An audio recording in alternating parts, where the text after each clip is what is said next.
Kamusta?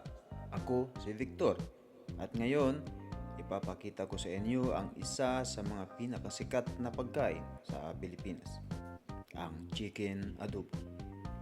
Simple lang ang mga sangkap: manok, sibuyas, bawang, tanglad, gabi, dahon ng laurel, paminta, tuyo, mantika, suka, asukal at asin.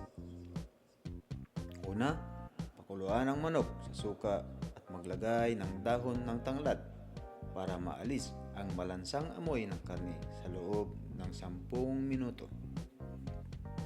Kapag kumulo, na ilagay ang gabi o patatas. Sa lutong ito ay gabi ang gamit ko.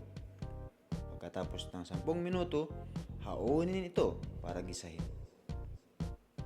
Ilagay ang mantika, bawang, sibuyas at paminta. Sunod, ilagay muli ang karne ng manok na may gabi. Maglagay ng tuyo, 2 kutsarang asukal at kalahating kutsarang asin.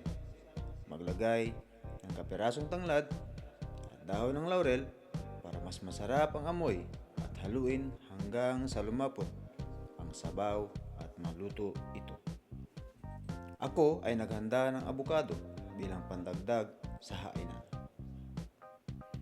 Ang chicken adobo ay hindi lang masarap, kundi isa rin itong pagkain na sumasalamin sa pagmamahal at tradisyon ng bawat pamilyang Pilipino. Maraming salamat sa panunood. Sana ay nagustuhan ninyo ang aking video. Tara, kain na!